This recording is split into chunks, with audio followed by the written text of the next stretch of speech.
I'll never forget the sound of crystal shattering against our marble fireplace. 23 guests fell silent as my husband David stood there, his face purple with rage, pointing at me like I'd committed murder. "How dare you embarrass me like this?" he roared across our Connecticut estate's dining room.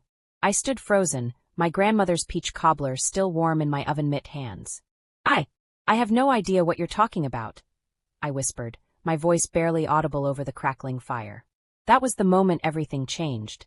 The moment I discovered that the perfect life I thought I'd been living for 5 years was built on lies, manipulation, and a secret so dark it would tear apart not just our marriage, but expose a conspiracy that reached the highest levels of American finance.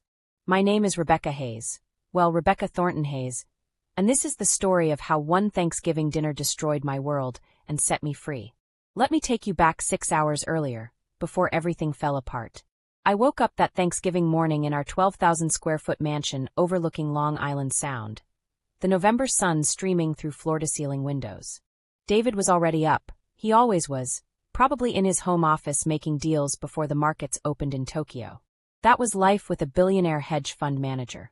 Money never slept, and neither did he. We'd been married for 5 years, together for 7. I was 26 when we met at a charity gala in Manhattan. I was serving champagne, working my way through a master's degree in social work. He was 38, devastatingly handsome, and within 3 months, he'd convinced me that I belonged in his world. "You're too special to be serving drinks, Rebecca," he'd told me on our 3rd date at Per Se, holding my hand across a table that probably cost more than my monthly rent. "Let me take care of you. Let me show you the life you deserve." I'd grown up in a small town in Ohio, daughter of a postal worker and an elementary school teacher. We weren't poor, but we knew the weight of every dollar. David's world was intoxicating: private jets, galas with senators and celebrities, winters in Aspen and summers in the Hamptons. But here's what I told myself: I wasn't a gold digger. I worked at his foundation, genuinely trying to make a difference. I managed a program that provided microloans to women entrepreneurs in underserved communities. It meant something. I meant something. Or so I believed. That Thanksgiving morning, I'd been up since 5 a.m., determined to prove I could host the perfect holiday dinner. David's parents were coming. His mother Victoria, old money from Boston, never quite approved of me. His business partners, the Robertsons and the Castellis. His college roommate Jordan, and his wife. My own parents, who'd flown in from Ohio and were staying in the guest house, probably uncomfortable with all the luxury. The kitchen was my domain, the one place where I felt truly competent. I'd prepared everything myself, no caterers, much to Victoria's disapproval. A 20-pound heritage turkey, my grandmother's secret recipe stuffing, roasted root vegetables from the farmer's market, and that peach cobbler, made from Grandma's handwritten recipe card that I kept in my wallet like a talisman. Before I continue, I want to know, where are you watching from? Drop your state or country in the comments below. I love knowing that this story is reaching people everywhere, and your engagement really helps the channel grow. Okay, back to that fateful Thanksgiving. The first guests arrived at 2 p.m. Victoria swept in wearing what I was certain was a vintage Chanel suit, her steel gray hair perfectly coiffed, her eyes immediately scanning the house for flaws. She found one. "Rebecca, dear," she said, her voice dripping with false sweetness. "Those curtains in the drawing room. They're from the autumn collection, aren't they? It's almost winter." She smiled.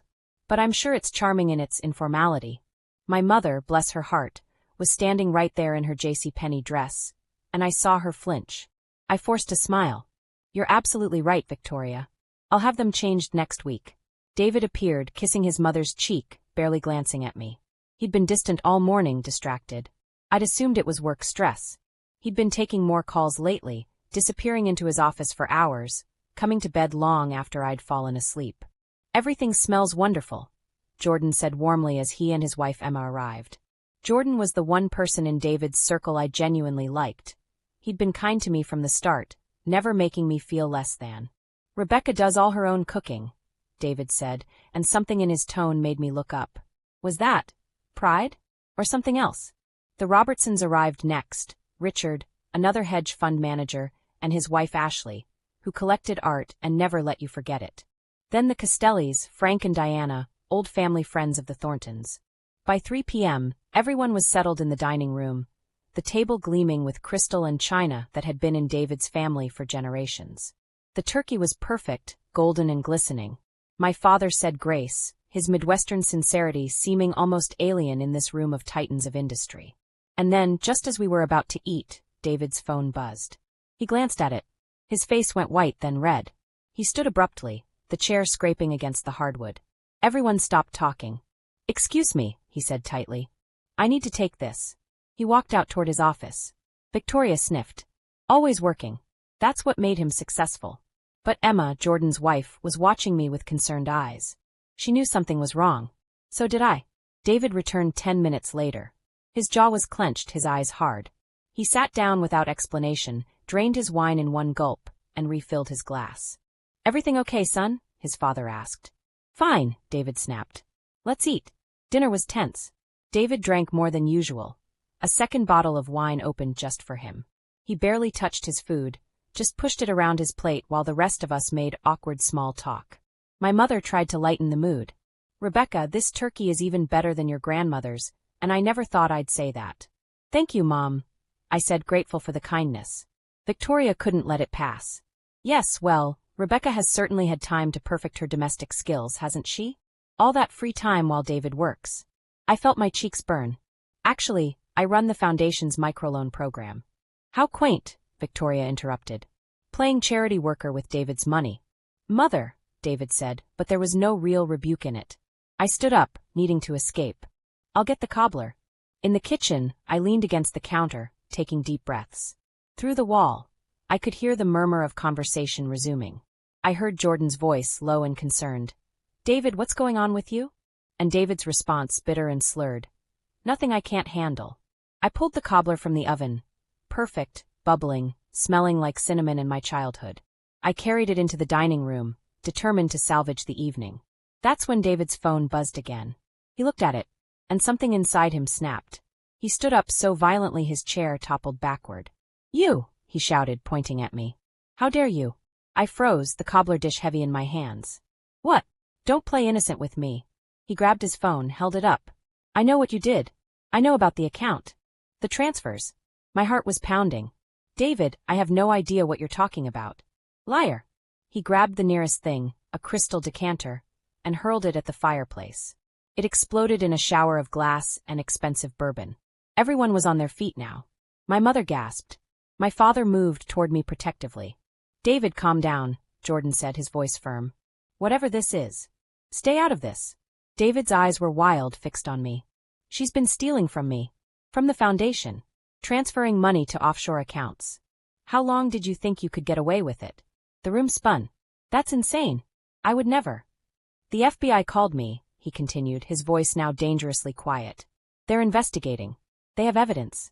Transfers from Foundation accounts to the Cayman Islands. And they all trace back to you.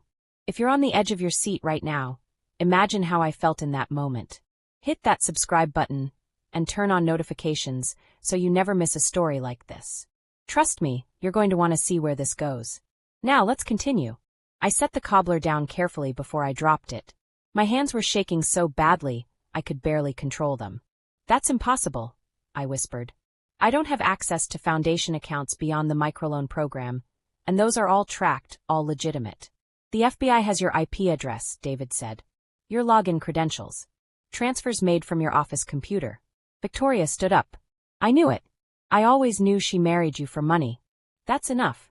It was Jordan, stepping between David and me. "This doesn't make sense. Rebecca wouldn't." "The evidence doesn't lie," Richard Robertson said quietly. He was watching me with cold eyes. "David, you need to call your lawyer. And Rebecca needs to leave before the FBI gets here."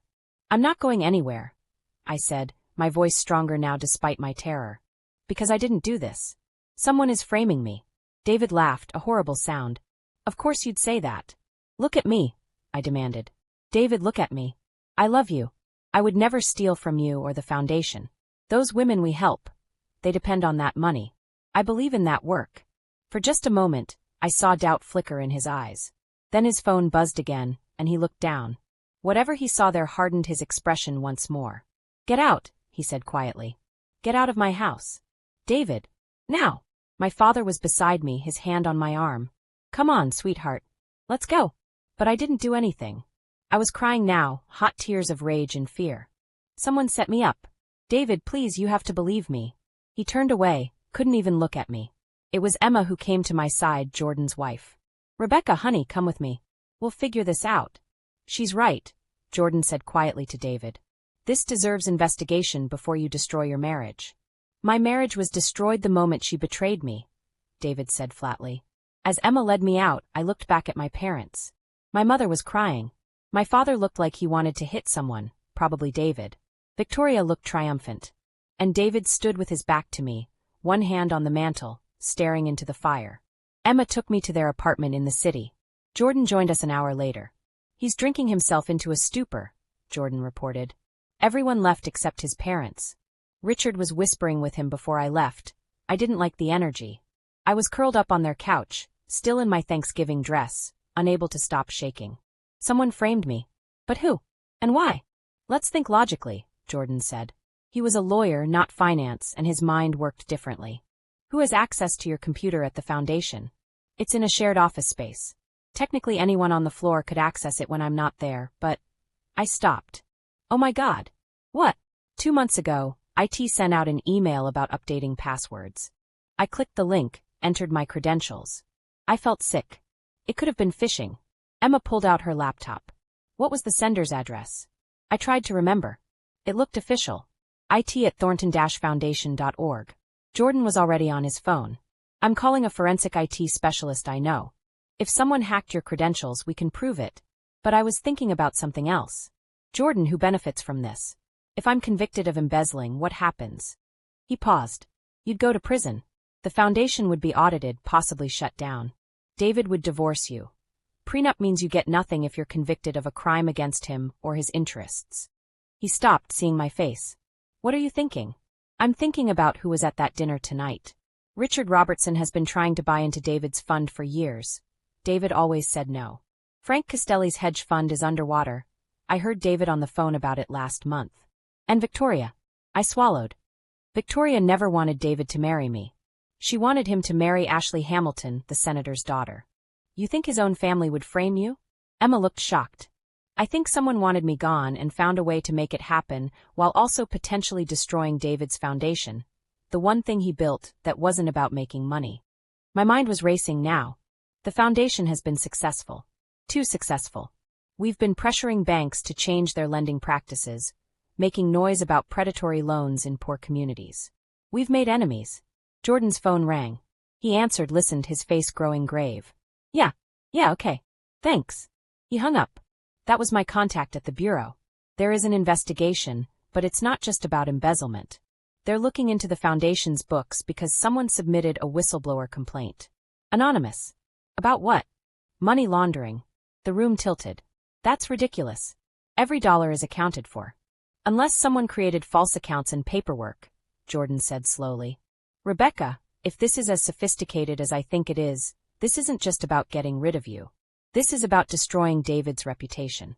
The foundation is his pride and joy, his legacy beyond money.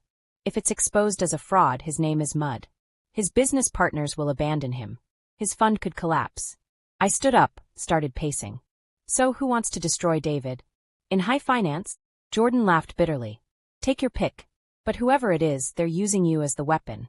My phone buzzed. A text from a number I didn't recognize. "Stop investigating. Take the fall. Or your parents will be next." I showed it to Jordan and Emma. Their faces went pale. "We need to call the police," Emma said. "No." I surprised myself with my certainty. "Whoever this is has reach. They got into foundation systems, they manipulated FBI evidence, they're watching us right now. We need proof before we go to authorities. Real, undeniable proof." Jordan looked at me with new respect. "What do you want to do?" "I want to find out who did this. And I want to make them pay." The forensic specialist Jordan hired was a woman named Alex Chun, brilliant, intense, and expensive. She spent 3 days going through my computer remotely, tracking the hacking. "Whoever did this knew what they were doing," she said on our video call. "But they made mistakes. The phishing email came from a server in Virginia, routed through proxies, but I traced it back. Want to guess where it originated?" "Where?" "Robertson Capital Management. Richard Robertson's firm." I felt vindicated and terrified at once. "Can you prove it?" "I can prove the server location. But proving Robertson himself ordered it? That's harder. However." She pulled up another screen. The offshore accounts the money was transferred to? They're shell companies, but I dug deeper. They all ultimately trace back to a trust. And that trust was established by a law firm that exclusively serves one client. Who? The Thornton family. Specifically, a trust managed by David's father.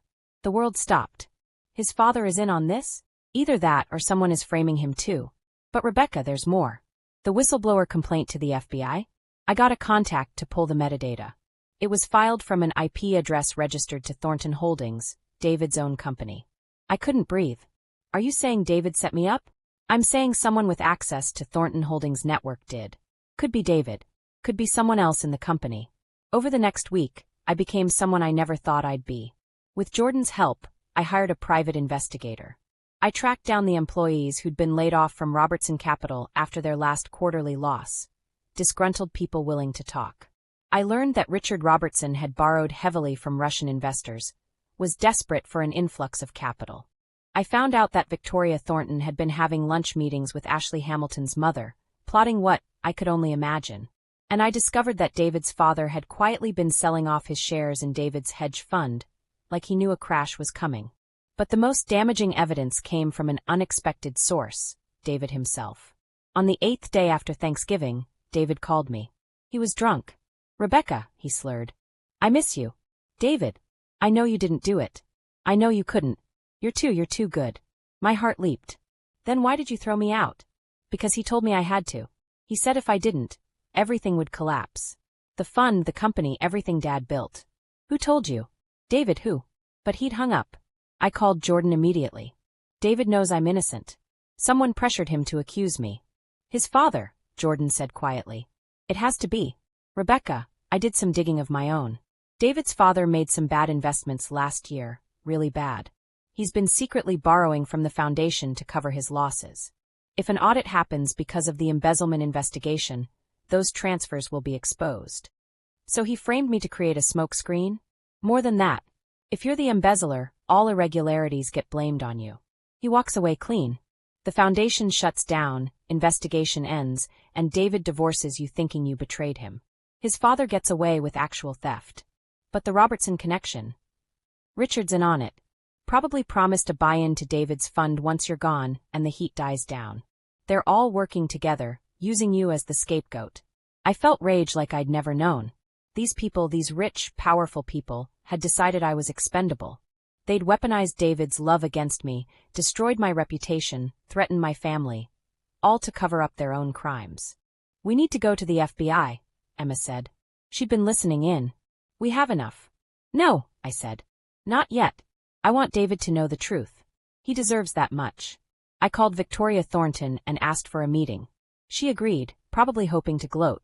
We met at her Boston brownstone, old money oozing from every corner. "Rebecca," she said coolly. "Surprising to hear from you." "I know what you did," I said simply. "All of you. Your husband's theft, Richard's involvement, the frame job. I have evidence. And I'm going to the FBI tomorrow." Her face remained composed, but I saw fear flicker in her eyes. "You can't prove anything." "Actually, I can." I placed a folder on her antique coffee table. Bank records. Server logs. Testimony from Robertson's former employees. And a recording of David's drunk confession that someone pressured him to accuse me. She didn't open the folder. "What do you want?"